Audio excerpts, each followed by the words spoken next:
This is another interesting system that we've been lucky enough to visit in Vietnam, about 7 hours south of Hanoi in the province of Ha Tinh.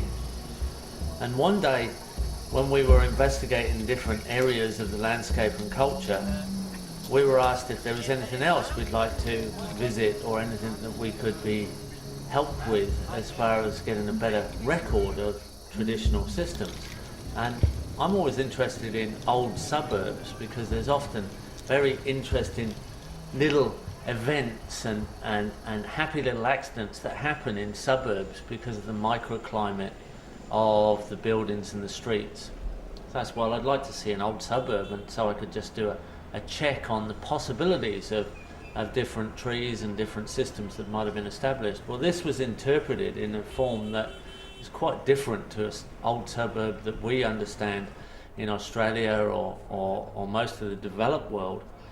When we entered the village, all the streets were extremely small, and guests and administrators of the project took us through to this little garden, and it was a complete established food forest. Taro, cocoa yam, turmeric in the understory. It's just ancient food forest, the whole thing. And everything was extremely well established. Small gardens of vegetables underneath fruit trees, large fruit trees, palms, climbing productive plants like black pepper, specific gardens with pineapples and turmeric and galangal and clumping onions, and borders with herbs, bananas, papayas, many varieties of fruit tree in the understory, emergent palms coming out of the canopy, small animals, even a small grazing cow under the canopy, deer in a compound which are used for their horns as a medicinal harvest. And the old gentleman and his wife were processing some food for their meal. They showed us around, and I casually asked, how long have they been there? How long has this system been established? And it turns out about 2 acres of ground, probably a little bit less, has been in the family for 28 generations. So it's a completely different timescale of establishment because everything has been tried and tested. The bees' hives were all natural bees' hives in hollow logs. All the medicinal plants, in fact every plant, every tree, just about every plant and every tree in the system had a use and a story, and if it wasn't a specific regularly used food, it was a very specific medicine or herbal tonic. And the knowledge was just encyclopedic. You could write a book just on this one small garden. The gentleman and his wife are both in their 80s,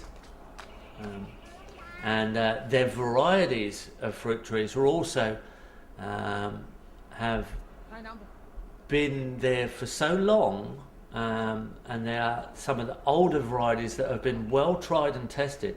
They're actually used now as reference to the modernized area where people are coming back to these more stable, more traditional, and in some ways a lot more productive per square metre, complicated layers food forest systems.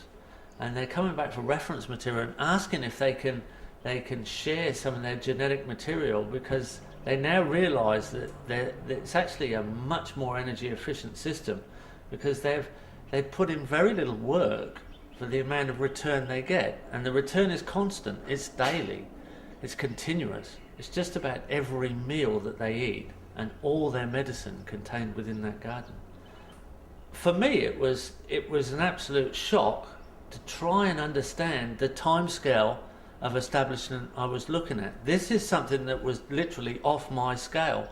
I couldn't really see the way this had been established, it had been there so long, and it was very hard to see the interactions between the system and the people because they were literally so casual and so productive. And an absolute pleasure to visit it. It's the second time I've visited this garden, and every time we're made very welcome, and every time we learn more about how to approach design in an established form. A wonderful example of tropical food forest. This is a view of the past and a view of the future. The only possible future we have is for sustainable suburbs for the food forests. We've had them before, we'll have to have them again.